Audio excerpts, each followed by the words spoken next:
You're listening to DruidCast episode 198.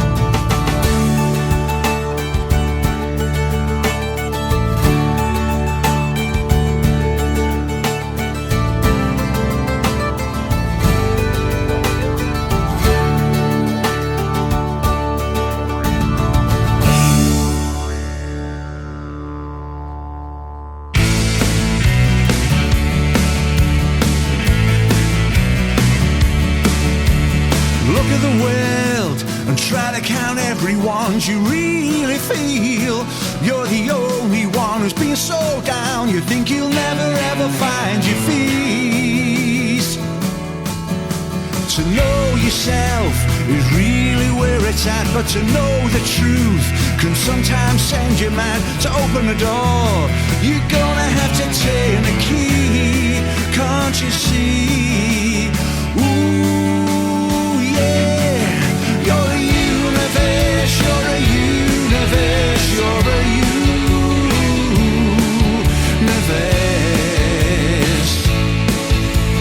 Ooh yeah, you're a universe, you're a universe, you're a universe. You're a universe. Try to relate, but it's so very complicated to live with haste. Yeah, so many chances wasted. The space inside is infinitesimal. Oh yeah. And if you know it all, you got so very far to fall. So don't project your back's against the wall. So watch, you're a fool. Hey, that's what makes you special. You're so special. Ooh yeah. You're a universe, you're a universe, you're a universe. Ooh yeah, you're a universe, you're a universe, you're a universe. Hey, you're a universe, and you must be strong. Try to find what's wrong when all hope is gone. You just keep on keeping on, 'cause you're a universe.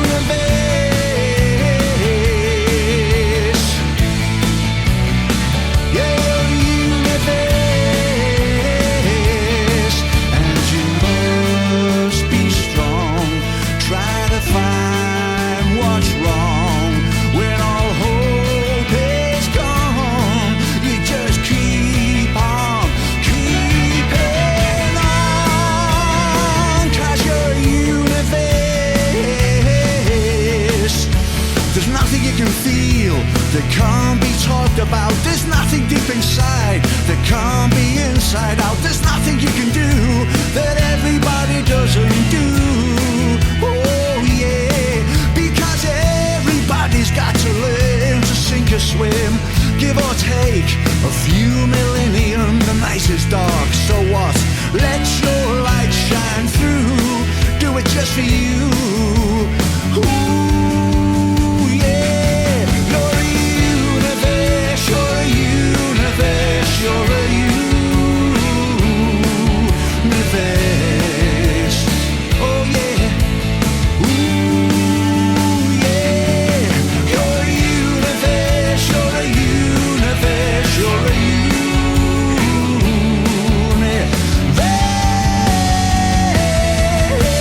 yeah.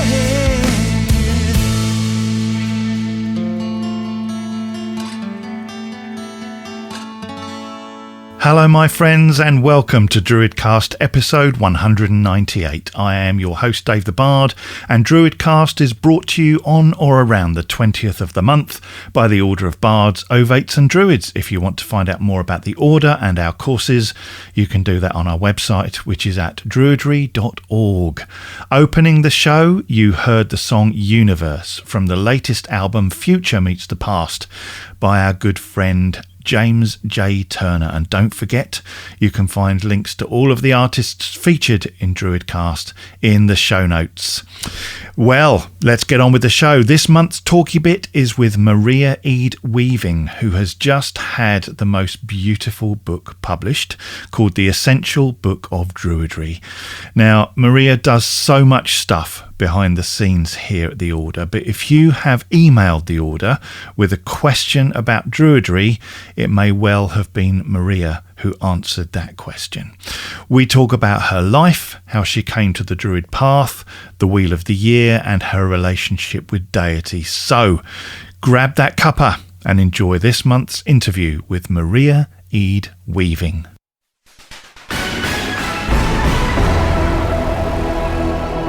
The Talky Bit.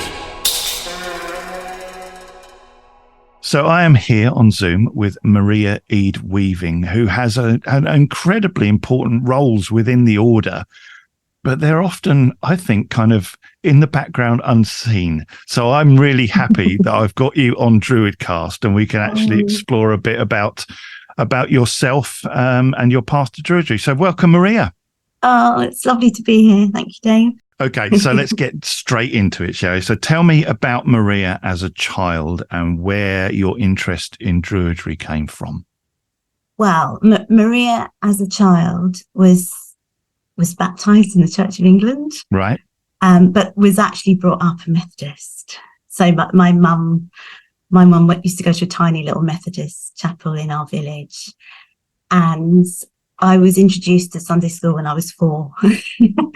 Yeah. And so for the period of 4 to 13, it was a massive part of my life. And I did Bible classes and exams, and I still have little ladybird books that I won for the Bible exams and stuff like that. It was just sort of this kind of massive. It was a big part of your life then. Yeah, huge part of my life. Right. I think because my mum came into it sort of later on, really in her 40s. So, yeah, it was. I was at church on a Sunday several times. Sunday school, Bible classes on a Monday. Wow, okay. Sometimes I go on a Thursday with my mum to her little women's group in the church and stuff. So it was massive, really massive. And I suppose what's important to me as a child, I suppose my understanding of it was quite limited, really. But I had my first sort of massive spiritual crisis at the age of 13. When my mum died. Oh. So my mum was diagnosed with cancer, and it was from diagnosis to death, it was 3 months. Wow. So it was brutal. I mean, it was swift and no time to get used to the idea, really. No time at all. And it really, obviously it's kind of like, it's that first encounter with your own mortality, which is always a shock, isn't it? As a kid, you just think, gosh, how do I process this? I think I became very scared at being here, being in the world. And death for the first time felt like presence. It wasn't just a concept. And I think in my sort of childish imagination, like there was Christ and he was very fluffy and kind and nice. And there was the crucifixion, which obviously, if you really look at it, is incredibly brutal. But my understanding of that was it was a child's understanding, that God dies and then he comes back again and it's all lovely. And it was my first encounter with that visceral, very physical side of dying. Yeah. And it was terrifying. But I think what it did, it was the catalyst for a quest, really, my own search, I suppose, for some kind of healing with my relationship with death. I just couldn't find that in Christianity, although obviously it's there and many people do find comfort, I suppose, within that, within that framework. I couldn't.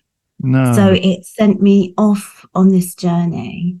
And I think as a kid, I'd always been attracted to kind of magical things. I always had a real deep sense of nature, that connection to nature.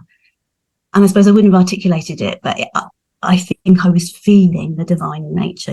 I can definitely remember having experiences being stood by the sea and just having a sudden heightened moment and feeling some kind of connection to something that was much bigger than me. It was like that, that feeling, we often get, which now I understand perfectly, within Druidry, but I suppose I didn't have a context for it when I was a kid, but I experienced it and just accepted it because it was a lovely feeling. I felt something there and I felt connected to that something. And I was kind of attracted to astrology, which is actually after my mum's death what I really, really got into. And I think what I was trying to do at that point, I was trying to understand myself. I started to get really interested in a lady in astrology called Liz Green, who was a Jungian analyst. Mm-hmm. So she had a very sort of psychological take on psychology. And another guy called Howard Susportis, who was into psychosynthesis. So that was that first meeting between this kind of spiritual quest and a psychological exploration of self, which I found I wanted to understand myself and why I was feeling the things I was feeling. Mm-hmm. So that was kind of what happened through my teens. And it wasn't until it was my early 20s I met a witch, right? And we got talking. She was a member of a coven in London, but she was very into the Kabbalah, and that was a side of things I never felt drawn to. Right. Okay. I knew there was something in that path that intrigued me, and I think I read the Witch's Bible, Janet Stewart Farrar, and I knew there was something in there that was kind of calling me, but that formal Wicca wasn't it. Right. Okay. I knew there was something in there that wasn't. Okay. So it took me a little while to even find the path within kind of paganism. I suddenly realised, actually, I think this thing called paganism is the path for me. Yeah, but I hadn't quite found that system. It's interesting that I've noticed that death can cause that kind of crisis of faith, I guess. If you've been raised in the Methodist tradition, there must have been talk of heaven. There must have been talk of life after death. It's there in the resurrection. But somehow that did not comfort you. No. And I remember, is it Christopher Lee or somebody, it might even be in The Wicker Man, that says, reincarnation is much easier to swallow than resurrection. It's easier to visualize, I think, for a lot of people. And I've also found, and I've noticed that even within Druidry and paganism, sometimes when it gets to that point of sudden change, of the realization of actual death, and it's interesting we're talking about this just after Samhain as well, really, isn't it? It can make you question your path and say, well, how is this supporting me through this incredibly difficult process of grief? I felt that in January when my dad passed away. Sure. And for me, I realized I was at the time in the right place. My mum is saying he's in heaven, and that's making her feel comfort. And for me, he's in the wind, he's in the flowers, the plants, the trees, and I talk to him every day. And it's just interesting how these things can either hold you or, as I say, make you question your path. And obviously, that's what was it? Do you think about? What was it that just made you look elsewhere? I think I was probably quite influenced by my dad as well, because my dad at the time, I had a much older brother and sister, so I came along much later in my mum and dad's life. So my brother and sister had kind of left home, and so it was me and dad. And dad, bless him, he stopped work to look after me because I was still quite young when mum died. Which is, the plan was he would go back to work later once I'd grown up a bit. And I think that moment of him giving up work and becoming a house husband kind of gave him a little bit of freedom. And I think because he was grieving so heavily, he started walking in nature. It was kind of like to start with, it was just because he couldn't bear being in the house. So, we lived in quite a small village, so we had countryside around us, and he would just go out in the country and walk as just a way of coping with his grief.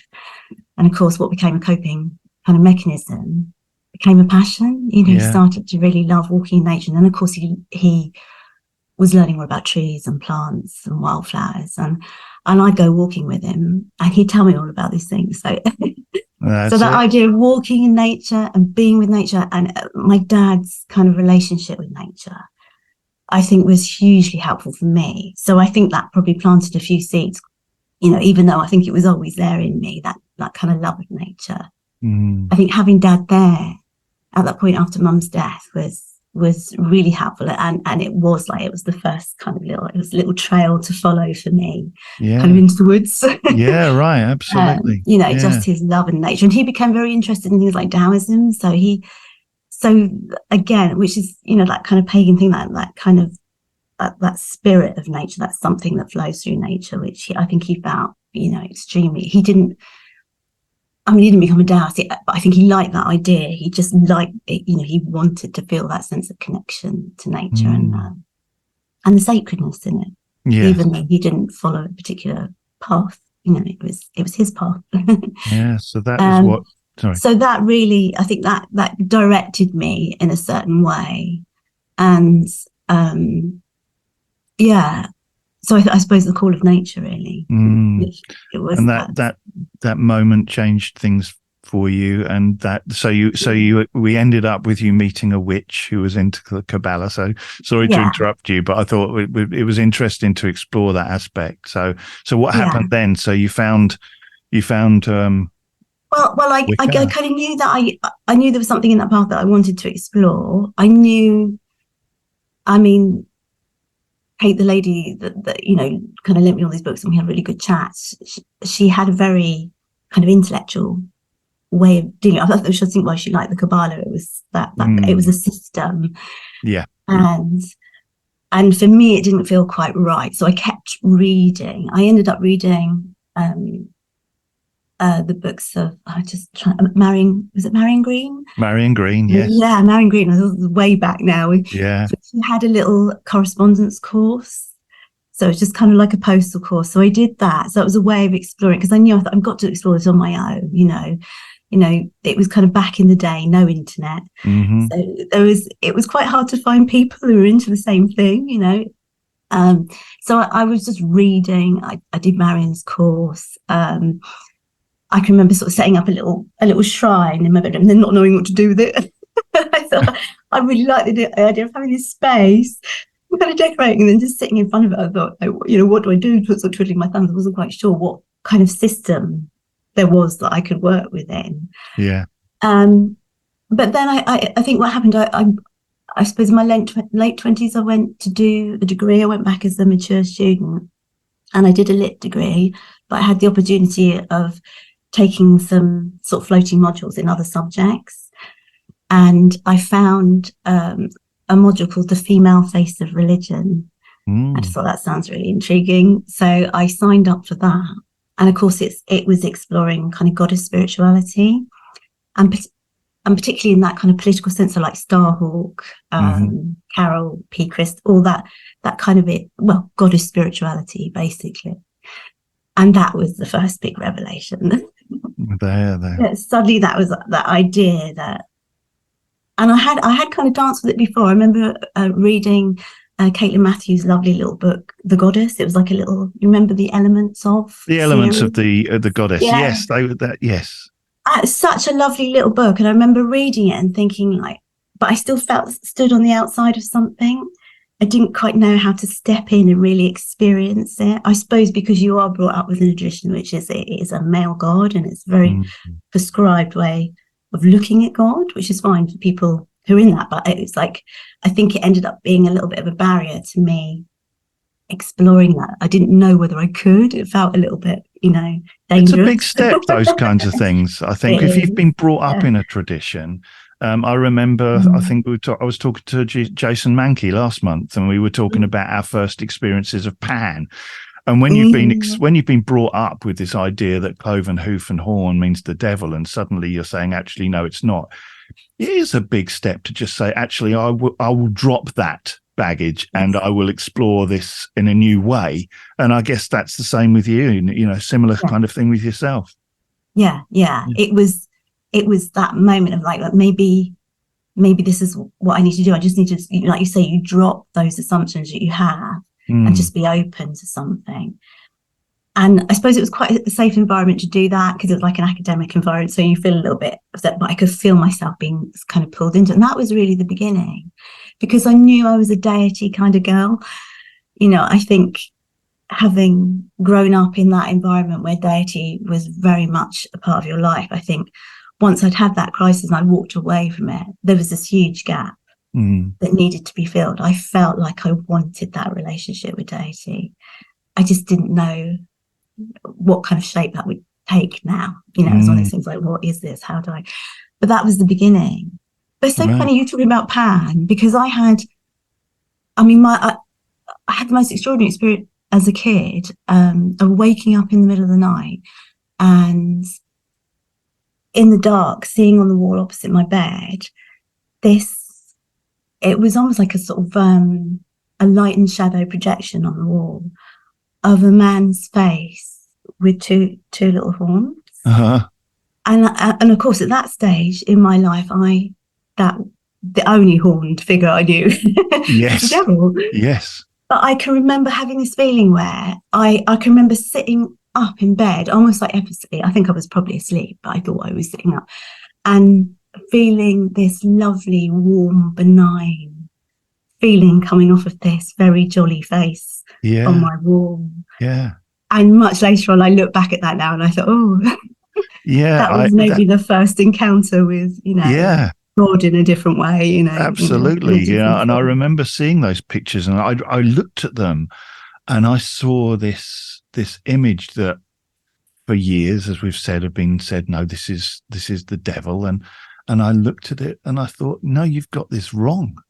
Yeah. This is something out there in the woods. This is a reflection, a face like the Green Man or an aspect of the natural world, an animistic expression of nature, maybe, that is being shown to me in a more, or at least as anthropomorphic way that I could understand as a human being, and I just thought, no, that's wrong. And of course, nowhere in the Bible does it say that the devil has cloven hoof and horn. That's totally, imposed, let's put it that way. And so very similar, we were both faced with this figure and neither of us wanted to. Well, there was a part of me that felt uncomfortable because of the baggage I had, I think, but ultimately it didn't scare me off. It didn't make me go, no, run away. And the same with yourself, No, well,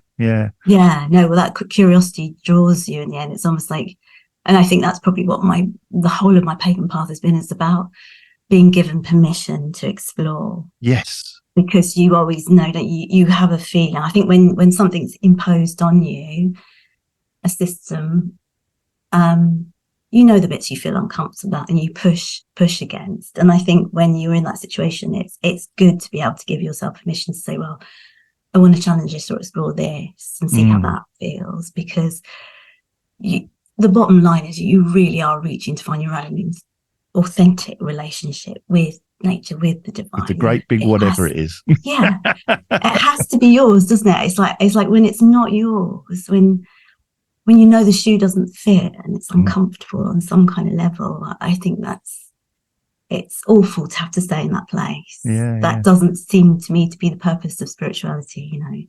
Spirituality feels like it's connecting to that big mystery and allowing it to open more and more and more as you grow through your path, deepening your understanding of that mystery. Yeah. So you did your Marion Green courses. I remember those, by the way, and Quest magazine that you produced, It was a very exciting time, that period of growth within paganism, because we didn't know much at all. Not really, Ronald hadn't published his books yet. And, but because of that, there was an amazing amount of experimentation and exploration going on not on an academic level necessarily, but more on a relationship, level. So, I look back very fondly on those days. Yeah, well, me too. Well, that really was the beginning. And I think that idea, suddenly I think of sort of mid-90s, there was just this explosion of books being published. So it was about it. There was like people out there knowing that there were loads of people on their own looking for other people. Yes. Who were thinking and feeling the same thing. So suddenly we had this, but I mean, Scott Cunningham, the Solitary Wicker stuff was, I think, really important because it gave people that opportunity to really explore this as a practice, and that it was okay to make mistakes, and it was okay to, find your way through it. You didn't have to be part of a coven or anything like that. And I suppose that was the moment that I really sort of stepped into it. Right. But I can remember coming to see you. Oh, really? You came to talk. I think it must have been the late 90s in Portsmouth. Oh, right. Yeah. A friend of mine, a guy called Steve, used to run a little group called Positive Outlook. And I remember you came to talk about Obod and you sang to us all.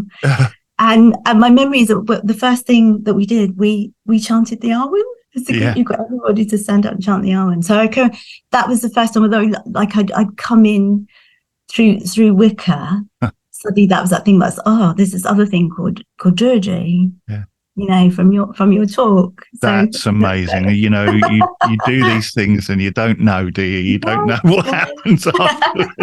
I had no idea at all. Well, there you go. That's a great evening. It was really good. Thanks. Yeah, I remember it. I remember Steve as well. Yeah. No, it was really, really a fabulous evening. But there you go. I mean, like you say, I got in my car and drove home, and you went away going, "Oh, there's Druidry." Yeah. Well, Steve actually lent me the Druid Way, Philip's book, The Druid Way, and I read it then. But I didn't come to Obod until about sort of 3 years later. So I was still at that point. I kind of joined the Pagan Federation, and I found somebody else, and then a friend of mine, and we all kind of gathered together. And that was the beginning of a little group of just sort of exploring the Wheel of the Year and sharing rituals together and writing rituals and just that whole experience of just creating a practice, from within a framework of Wicca or it was more kind of like that kind of do it yourself kind of sort of like Wicca thing and we were learning together. Really, it was a really nice experience. I was just that. I think the Wheel of the Year was that kind of fabulous. That felt like the system that really worked for me. I knew it was. I knew kind of just like writing rituals or experiencing it or thinking about the themes of each festival. Really, that was the start. It was really deepening my understanding of what this path could be. It still does. It's a. Yeah,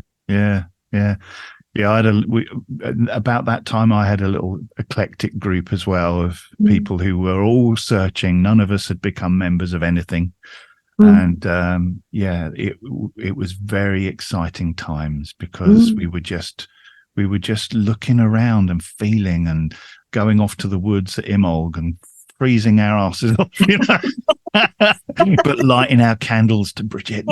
And it was wonderful, exciting times, really was.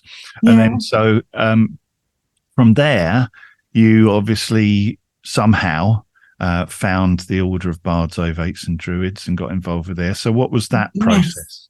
Well, I'd read the Druid Way and I really enjoyed it. And then it was Philip's book, Druidcraft.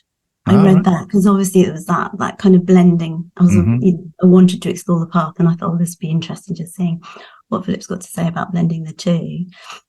And I really liked that, and that kind of drew me to the Obod website. But that was just after 9/11, right? And I remember going to the website, and there was a whole section on the website about people's responses to what had happened, and I was so impressed. It was so measured and thoughtful, at a point where the world just seemed to have gone crazy and there was a lot of extreme kind of reactions. And obviously there was a lot of fear-based kind of reactions. And just it was like this place of sanity and peace, just hearing people, obviously people were expressing their pain and but also compassion and thoughtfulness and just being that level. I thought this is great. I want to explore this site more. So I kind of just, I read all the stuff on the website.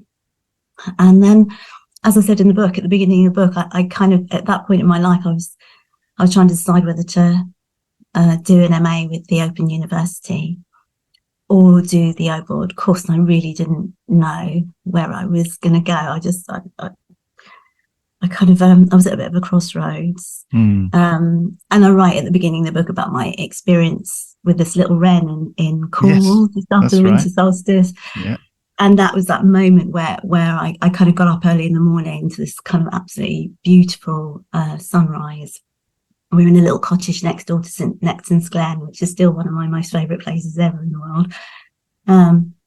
And yeah, just seeing this little wren in my periphery, sort of hopping around in and out of this sort of dry stone wall, feeding, and I don't know what it was, but it was just in that moment I knew I had to do the open course. Yeah. And yeah, I'm so glad I made that decision. Yeah. Life changing again. Yeah, it was truly. Yeah. So you started the course, and what was it that people start the course and people stop the course and people pause the course, and so, some people it takes them 4 years to go through all 3 grades. Others, like me, it was about 8. Some people have remained their bards for 15-20 years. So what did the course and membership to OBOD do for you, particularly? Lots of things really. Well, for the first year, going through the bardic grade, it was wonderful because it really it shifted my perspective in what was possible. I think I realized that I had a lot of kind of mental limitations that came out of stuff in the past. So I felt this big, I felt a push forward with my creative stuff. That was really, really brilliant, but not just my creative stuff. It was what I could manifest. It almost felt like, that idea of the bard, you take a thought and then you manifest it as something. So that was a really sort of positive thing. But the strange thing, as I moved into the OVET grade, it was that I almost came full circle. My sister had been very ill over a period of years. And all the way through my OVET grade, that was the run up to my sister's death. Oh. So I came, it was like coming full circle back to that place when I was a teenager, where you are confronted with death again and how you find your place in it. So a good deal of my OVET learning was extremely profound because of what was happening in my life with my sister. And I knew, my experience with the course, I find it extraordinary. I would take breaks because I think sometimes you have to, just to process and eliminate things. And then I would pick up the Gwers again. And I'd always find it extraordinary that whatever was in the Gwers at that point in time was reflecting something that was going on in my life. So it was almost like the Gwers knew the timing. Like the course seemed to know the timing in a way that I wasn't fully aware of. It was kind of like this magical process that was going on. So the fact that was happening, I knew there was something in the course that was of deep value for me. It really did speak to me, and it was a very sort of healing process. I still haven't finished it. I'm still in the Druid grade. Right. Like, you talk about taking how long, Yes. I knew after the O grade I had to take a step back. I took about 4.5 years with O grade, but it had been so profound, and I'd had several losses in that period of time. It wasn't just my sister. So it was, it felt like an underworld journey. Yeah. It really did. Yeah. Well, so it is, isn't it? That's the thing, it actually is. So yeah. And I was very drawn to that process, I think, always, even I think from that moment of when my mum died, you talk about the Wheel of the Year and talk about Samhain, I felt like, and I think all of us have a certain sort of draw to a particular festival. We have our favourites, and the kind of the themes of that festival really draw us, and mine was Samhain, I think, because of that early encounter with death. So I kind of stepped into that festival, and in some ways I feel like I didn't come out for years. Right. Yeah. It's almost like I was in one season for a very long time, because that festival had so much to teach me. In fact, strangely enough, at the moment, I feel like I'm coming out of that. I'm almost, I feel like, because of course the wheel of the year, you have to keep moving, don't you? Yeah. Even if you are in one festival, I feel like my inner goth needs to take a holiday. Right, fair enough. I can't stay in that place anymore. No one can stay in the underworld forever. I feel like there was black clothes don't work in Tenerife, do they? Not really. No. So I kind of felt like I feel like now, that experience, which was really valuable to me, and it did help me to heal a lot. And actually, strangely, my sister's death helped me to heal a lot about my mum's death. That's kind of strange thing that happens when we have these experiences with that big mystery.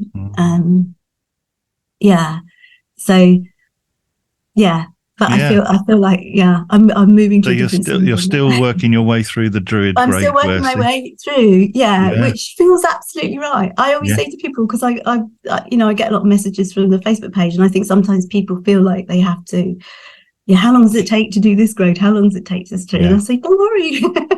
That's I went to see the artist Grayson Perry on Friday. Oh yeah. And I love him. He's brilliant. And his whole show was kind of about identity.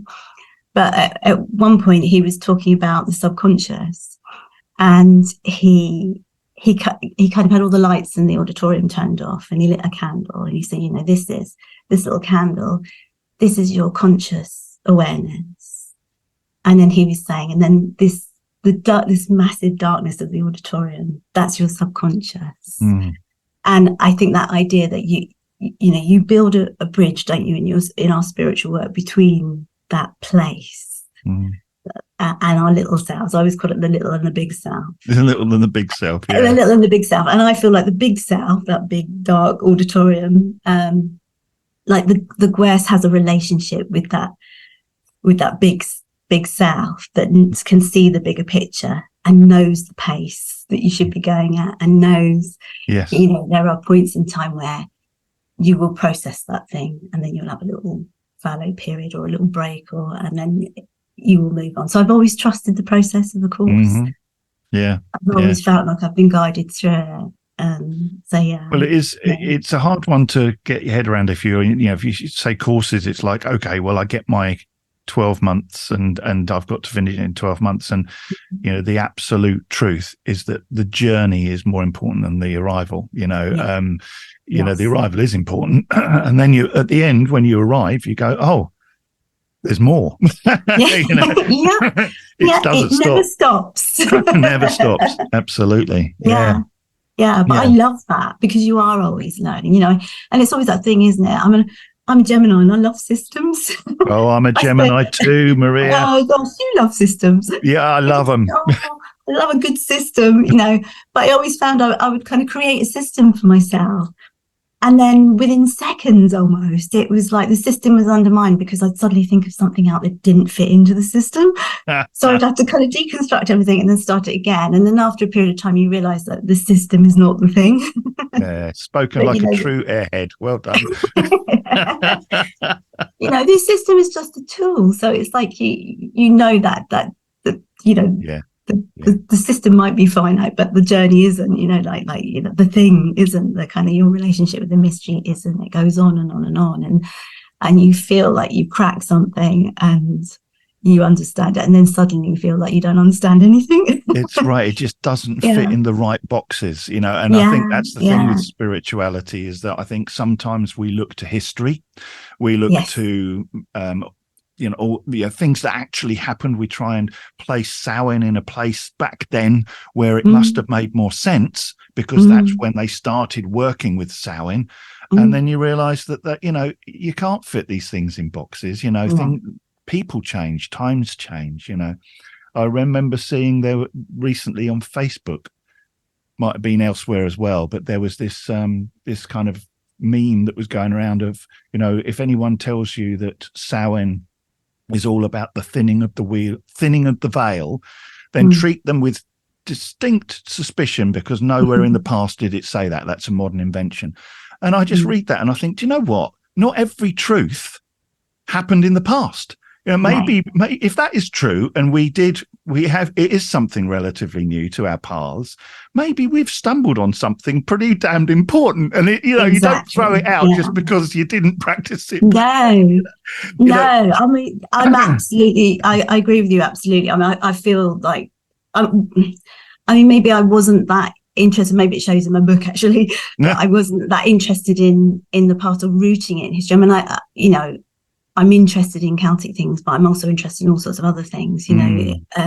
A lot of things have fed my path over the years. What I felt most excited about is that thing that we are creating the path as we go along. So there will be things that we will have a different perspective, and it's okay that perspective is new.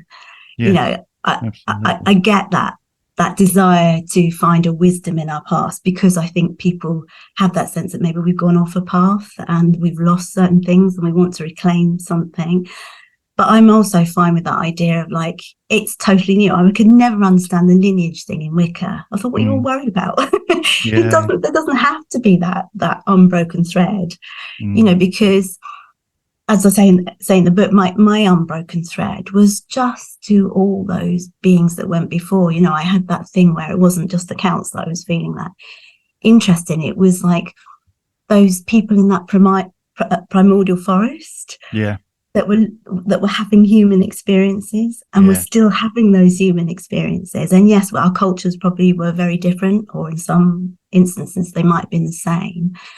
But it's not about getting stuck in one place. It's about opening to the world and building a relationship with the world as it is now.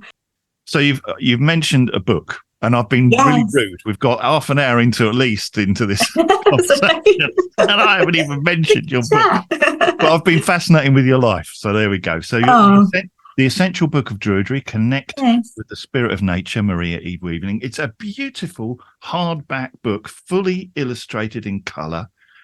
I mean, everything about it is absolutely beautiful. The writing, the imagery inside. So tell me about the book. What inspired the book? Well, it was kind of an extraordinary experience for me, because I just got a message on Instagram one day from a lady saying, would you be interested in writing a book about Druidry? And I thought it was a scam. Oh. It was so untrusting. I thought it was a scam, and it was only my partner Steve who said, do you know you need to answer? And so yes, I did, and it turned out it wasn't a scam. But the lady who asked me to do it, the editor who'd asked me to do it, she had read my blog.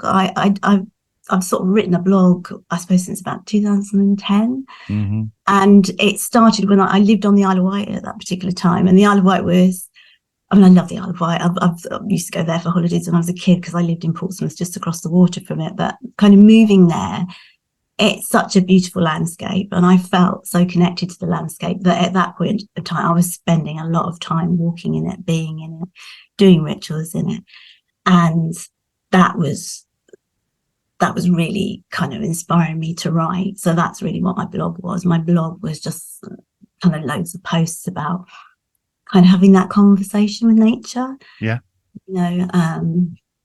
And my poor blog over the last sort of few years has been a bit neglected.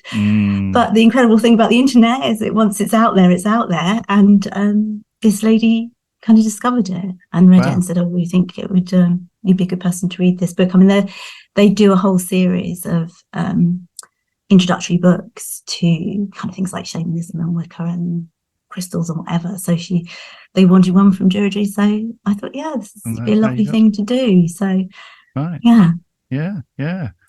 And it covers a lot of the, aspects of an introduction, and one of the things I love is the way that you have called, I've got it written down here, actually.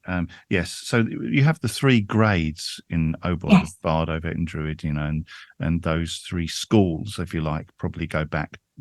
Well, they definitely go back much further than that. But you call it the sacred braid. Yes. And of course, in my mind, I've got a blue, a green, and a white thread. Yeah. that are braided together. And of course, you start off with the blue, and then you weave in the green, and then you weave in the white of the bard, ovate, and druid. And I thought that's such a beautiful imagery. So, how did that come about? You know, the idea of the sacred braid for you, of that kind of thing. I think maybe it was because of my relationship with those things. I mean, the sort of, I've always kind of considered myself a bard. I mean, I was a musician and singer in the early part of my life. You know, I used to gig and do that side of it. But I think because of that connection to creativity, and I always felt with creativity that it's the way that we share with each other that helps us to understand being human. You know, it's about what it means to live, and actually not just being human, but being beings in this amazing world. So, and of course that drive to write about landscape, to write about nature, there was that bardic thing going on. But I think because of my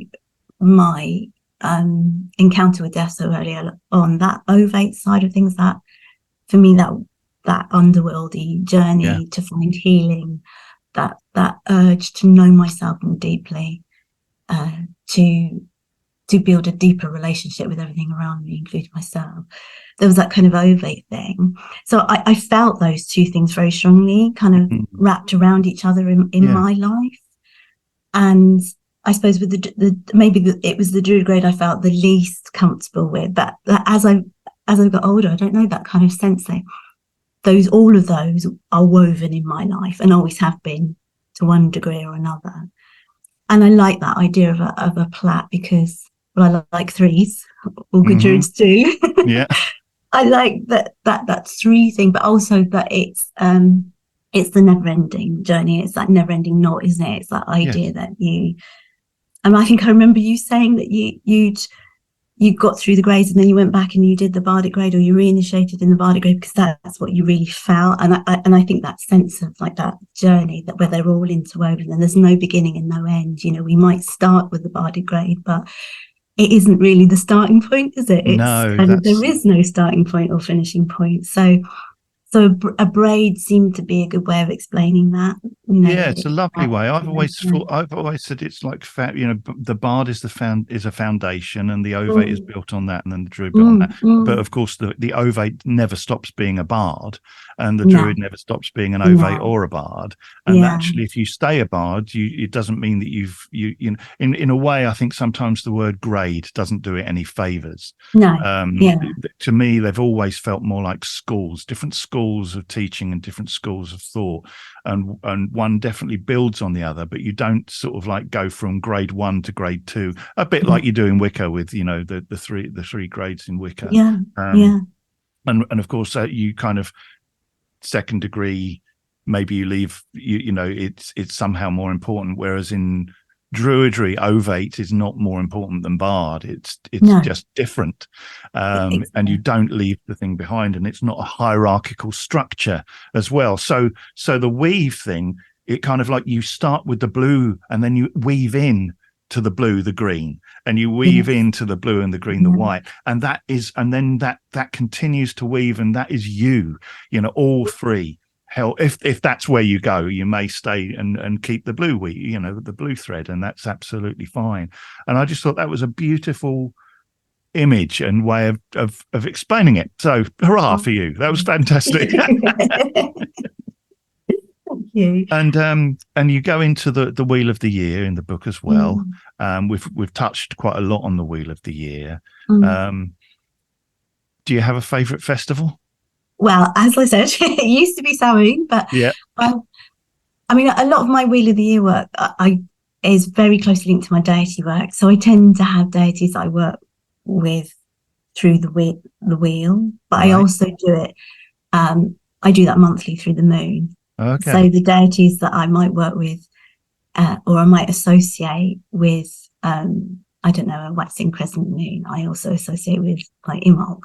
Yes. So I tend to work with my deities through each phase of the moon, corresponding to each festival. I kind of like that. So I would have my sort of waning moon connection to Caered, with my dark moon connection to the Cailleach, and so on. So I've completely forgotten the question you asked me. Well, I'll tell you what, I'd like to dig deeper on that actually, because what I haven't asked you is your relation. You've mentioned a relationship with deity, but I haven't asked whether or not that's duotheistic, polytheistic, pantheistic, animistic, and it's obviously so important to you. So what is your personal relationship with deity? I think it's very fluid. I think when I first got into Wicca, I was kind of exploring goddess and god, and I would explore them kind of different aspects through the seasons. Now I think it's interesting. I kind of had an email from someone who was writing in about kind of asking about how to work with the ancestors, and I was talking to this person saying, I did an ancestry. Kind of, when you spit in a pot and send off your DNA. Oh yeah, your DNA spit. Yeah. And I kind of, so I got the results back from that, and I had a little experiment with kind of working with sort of deities from my own heritage. From the results, which was kind of fascinating, because I thought it would be nice, because up until then I've worked with all sorts of deities. I've worked with Egyptian deities, really drawn to Egyptian deities, I think, from very early on, so that they've always kind of got a place in my heart. But what I found with deity, that you get to certain points in your life and a deity would almost like step forward. I can't explain it. You know those moments where, I've been very attached to certain deities, but they feel like they've backed off and someone else has stepped forward. And I tend to think that deities come into your life when you need to learn something that they represent, or they symbolize, or their qualities symbolize.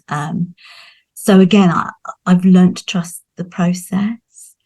But I think with the Wheel of the Year thing, I used to go to the Goddess Conference in Glastonbury, so I was quite influenced by the Goddess Temple, and their kind of Wheel of the Year, Kathy Jones's Wheel of the Year, and her goddesses. So I liked exploring those. But I like having the divine masculine in the mix for me. I know not everybody does, but I do, because I feel like I've had really positive relationships with gods, particular gods. But going back to your question about the favorite festival, because it was Samhain, so I was very drawn to those dark goddesses. So goddesses that I was a little bit scared of, I think, that would challenge me. I think maybe I was very hooked on the kind of like, almost like that Ceridwen in the chase, where you're being required to transform in some way and change. And I think because I was a little bit scared of that, I knew I kind of had to delve deeper into that. I always think about Kali. I went through a period of time I really wanted to explore Kali, and there's Kali devotees say, you have to stare into a frightened face to see the compassion. It's like, if you have the courage to really look at her, you will start to see this deeper meaning in those scary transformative times that you go through, that underneath it there's a deep compassion. And so working with that clarity of the crone, I always think like there's an element of Ceridwen that kind of sees through everybody's bullshit and says, this is the way you are self-sabotaging yourself. This is the way you are getting in the way of yourself kind of opening up or expanding or growing and learning. So I kind of became really attached to that form of deity, and a lot of the deities I work with were like that. But something's happened to me. Like I said, the inner goth has gone on holiday, and I have this real thing at the moment about the Norse god Frey. He's been there at certain points in my life, but it was almost like something in me was saying, you really need to move forward into another season. And it's like opening peace and blessings and all those beautiful things that he kind of represents. Because, what the wheel teaches us is that there's light and dark. And so there's light and dark in our deities, and it's having that balance. It's really experiencing all of them and what they have to teach you. So I have a certain amount, I have a selection of deities which I honour daily. I have my little shrine time in the morning, and I honour all of those. But I do find that certain ones will step forward more at certain points. And you just feel, don't you, intuitively when I don't know, do you? I don't know what I do. your... I do. I've had a few times like that in the past. And of course, for me, Druidry, my path has been very much linked to deities from the Mabinogi, and from Wales, but then every now and again, someone will come knocking on my door. I'll have a dream, or I will be playing my bouzouki, and some strange melody comes out. And of course, it came out. Isis just came and said, "Write me a song," and I said, "But I don't know who you are. I've never met you properly before." She said, "Well, get to know me and write me my song." And so I thought, "Oh, well, okay, I will." So, Kerry actually was off to a PF conference. I said, "Bring me back an Isis figure, that I can put on my altar." And there she sat, Isis, next to Ceridwen, and I know that there are people who say that you shouldn't mix pantheons, and I've read a lot about that because of it's one of those things that has to fit in a box. And we said, spirituality doesn't neatly fit in boxes, does it? No. And if Isis turns up, and am I really going to say to Isis, "I'm sorry, I can't talk to you because I'm a druid who works with Welsh deities"? I mean, I can't do that. I've got to explore what she wanted and talk to her and develop a relationship with her. And the moon and Isis veiled and Isis unveiled, and the whole story just took me over for a little while and ended up in the song Isis Unveiled that I wrote, and in honor of that journey. And so yes, I have had, like you, I've had a certain couple of ravens knocking on my door regularly all this year, sent by a certain deity who is definitely not Welsh. Hugin and Moonin have been doing their thing for me, and also Freya. And he knows that hangman experience very well. Yeah, exactly. And there have been, this year, Anglo-Saxon or Norse deities knocking on my door asking, and that happened again. We've got a little long barrow close here called Thunder's Barrow, and the same thing happened there. I took my bouzouki up there, laid on the hill, and I got Thor. Thunder's Barrow Hill, Thor. I'm in the land of the South Saxons. He says, "Tell a story of me and my dad." In song, and again, I'm not going to say, "Oh, I'm dreadfully sorry, Thor." But I work, when it comes to thunder, I work with Tyrannus only. Off you go. I'm not going to do that. Because that to me is putting things back in boxes that don't necessarily fit the logic side of spirituality. So yes, it's definitely happens to me as well. Definitely. Yeah. And you have to trust that call, don't you? I mean, that's what I feel. Again, that's what I was saying with Gracie. You're trusting this mystery. Yeah. That like you are that little candle, and then they are all this. They're in that place of, I call it otherworld, call it subconscious, whatever. It's like, it is trusting that process. And if you do that over a long period of time, you realize it is a good thing to trust that process. Because I've learned so much. I mean, I had a similar thing with Isis after my dad died. Mm-hmm. It was, that there had been other Egyptian goddesses that I felt much more drawn to in the past. And suddenly I've really, really felt her presence, and in a way that really helped me post my dad's death when I was really, really struggling. And so, why would you ignore that? Yeah. It's something that has that greater awareness than you, and you in that moment you need to trust that you open up to it and find out what's going on. Yeah, exactly. Yeah, absolutely. And it's very, very Obod as well. I mean, Obod as a druid order is a kind of universalist approach. It takes aspects of inspiration from many different sources. And for some of my time with Obod and working with the course, I found that extremely frustrating. Because actually, sometimes you just want somebody to say, "This is how you do it. Off you go, do it." And at no point during the course does it do that. At no point during Obod have I ever heard anyone say that. It's never been. And sometimes that's what I think people want, and so they look for a more distinct path that's held within a tradition, maybe.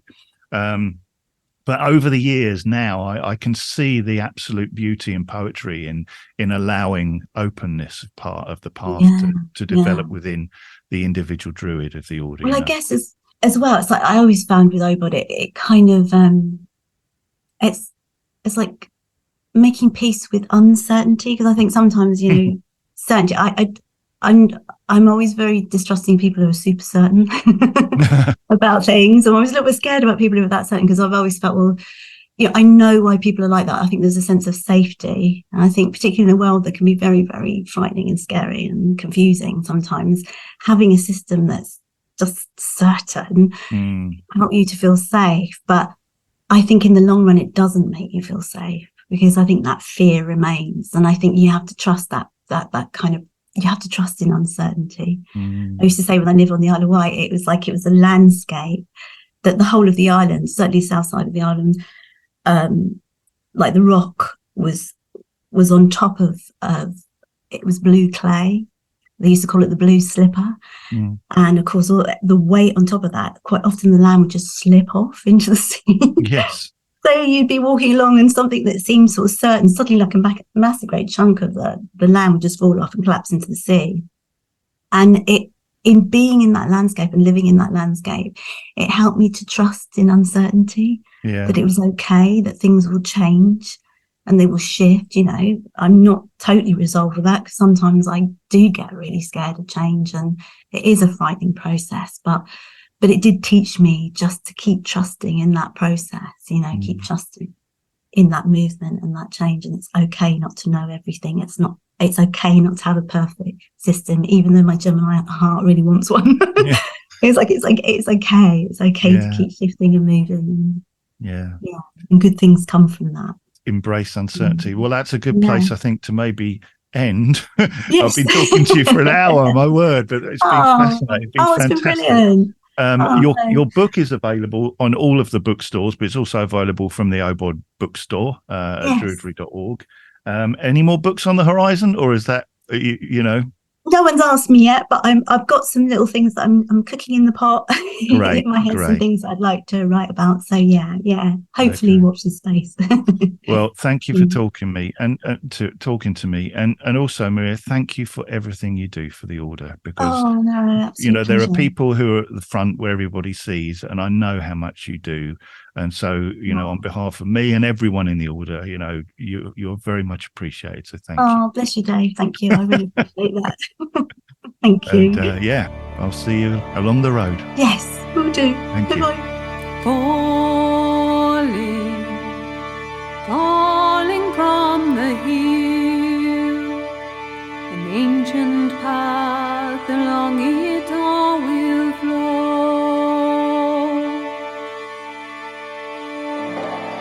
Follow the river to the sea. Swim the wide ocean, you'll be free. Follow the river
It was great to finally spend some time talking to Maria and getting her on the show. And if you want to get a copy of that book, it is available from the Obod online store, as well as all of the usual bookstores. And after the talk, you heard Follow the River from the album After Comes the Dark by Green Diesel. Well, my friends, this music means we are approaching the end of the show, but before I go, let's have the results of last month's competition. The prize was a copy of Jason Mankey's book, The Horned God of the Witches, and the question I asked was, who was the first horned god that made themselves known to Jason? Well, the answer is Pan, and the first name drawn from the hat and winner of that book is Aurelia Thevenot. That's not going to be how you pronounce that second name, because you're from Canada. It's probably Thevenot or something like that. Anyway, you know who you are. Congratulations, Aurelia. This book will be with you very, very soon. The prize this month is a copy of Maria's new book, The Essential Book of Druidry. And the question I would like you to answer is, in the interview, myself and Maria talked about an Egyptian deity who had made themselves known to both of us. What is her name? In the interview, we talked about an Egyptian deity who had made themselves known to both of us. What is her name? Email your answer along with your full postal address to podcast@druidry.org, and one of you will win that fabulous book. Well, that is a show. Don't forget, I have a break in December, so there will be no episode of DruidCast next month. So in the meantime, have a wonderful solstice and a happy new year. I will see you next January for DruidCast episode 199. But until then, I wish you all, as ever, peace and blessed be. Goodbye.